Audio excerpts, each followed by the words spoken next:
चिपळूण म्हणजे विश्वसनीय खाद्यपदार्थांचे एकमेव ठिकाण क्वालिटी बेकरी। लहान थोरांची लाडकी खाऊ गल्ली असलेले एकमेव ठिकाण क्वालिटी बेकरी। फ्रेश खा फ्रेश राहा क्वालिटी बेकरी। नमस्कार, रत्नागिरी वन पाहत राहण्यासाठी सबस्क्राइब करा आणि बेल वर क्लिक करा व पाहत रहा आमचे नवीन व्हिडिओ। नमस्कार, मी राजेश जाधव रत्नागिरी वनमध्ये आपलं स्वागत करतो। आपल्याला माहितीच आहे 26 जानेवारी म्हणजे प्रजासत्ताक दिनी जो खेड तालुक्यातील पीर लोटे येथे दंगलीचा प्रकार घडला।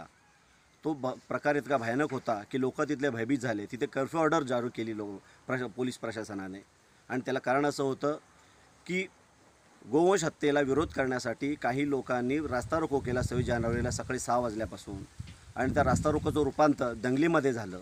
स्थानिक प्रशासन म्हणजे स्थानिक तहसीलदार कदम साहेब यांनी म्हणजे अमोल कदम स्थानिक तहसीलदार खेडचे अधिक जनता यांच्यामध्ये संवाद चालू होता। कोणत्या प्रकारची तक्रार नव्हती तिथे लोकांचं म्हणणं अमोल कदम ऐकत होते स्थानिक तहसीलदार। इतक्यात तिथले DSP नांदेडकर साहेब यांनी अचानक लाठीचार्ज चालू केला आणि त्याचं रूपांतर दंगलीमध्ये झालं।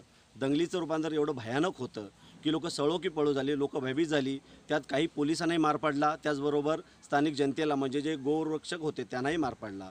मात्र त्याचं स्वरूप नंतर दुसऱ्या तिसऱ्या दिवशी पोलिसांनी त्याचा परिणाम म्हणजे अटक सत्र जारी केलं, धरपकड जारी केली आणि भयभीत होऊन स्थानिक जी लोक होती, काही विद्यार्थी होते, त्यातले काही स्थानिक नेते होते, ते काही युवा लोक होते, तिथनं ते परागंदा झाले म्हणजे गायब झाले।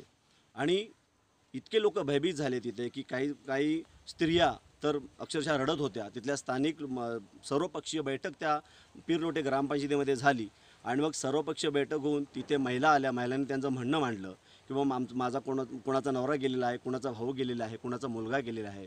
सगळेजण भयभीत होते। पोलिसांनी 12 वाजता, 2 वाजता, 3 वाजता मध्यरात्री जाऊन ते महिलांना उठवत होते आणि त्यांच्या पुरुषांबद्दल म्हणजे घरातल्या पुरुषाची चौकशी करत होते, नक्की तो कुठे आहे। पोलीस महिलांच्या हातातनं फोन उचलून ओढून घेत होते अक्षरशः। असे प्रकार तिथे घडलेले आहेत। आम्हाला महिलांनी संपर्क साधला म्हणून सगळं कळलं।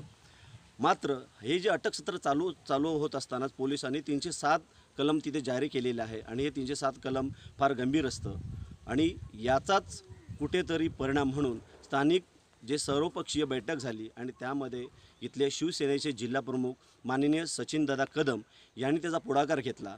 कारण कालच म्हणजेच दिनांक 3/2/2019 रोजी पहाटे पोलीस त्यांच्या घरी गेलेले होते त्यांना पकडण्यासाठी। कारण ज्या वेळेला जनता आणि पोलिसांमध्ये दंगल होत होती, ते जाळपोळ होत होती, त्यावेळेला सचिन कदम तिथे स्वतः उपस्थित होते। त्यांनी तिथे तो जी प्रक्षोभक जनता होती त्यांना शांत करण्याचा प्रयत्न केला होता। मात्र पोलिसांनी एव्हिडन्स म्हणून पोलिसांनी त्यांना गुन्हेगार ठरवून तिथे त्यांच्या घरी गेले आणि पोलिसांनी त्यांना पकडण्याचा प्रयत्न केला। मात्र सचिनदादा कदम तिथे नसल्यामुळे कारण तसंच होतं की सचिनदादा मुंबईला होते।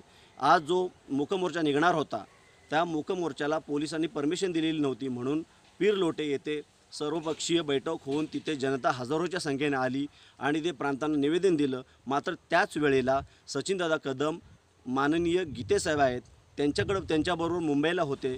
त्यांनी CM म्हणजेच मुख्यमंत्री माननीय फडणवीस, त्याचबरोबर रत्नागिरी जिल्ह्याचे पालकमंत्री अधिक गृहराज्यमंत्री माननीय केसरकर साहेब ह्या 4 जणांची चर्चा करून या लोकांचा 307 जे कलम आहे ते कमी करण्यासाठी व जे निरपराध लोकांना जी धरपकड केलेली आहे त्यांना त्रास नको म्हणून कुठल्या ना कुठल्या तरी मार्गाने ते जे कलम आहेत ती कमी करण्यासाठी जी तीव्रता आहे ती कमी करण्यासाठी सचिनदादा कदम यांनी फार मोठा मोलाचा असा सहभाग दिलेला।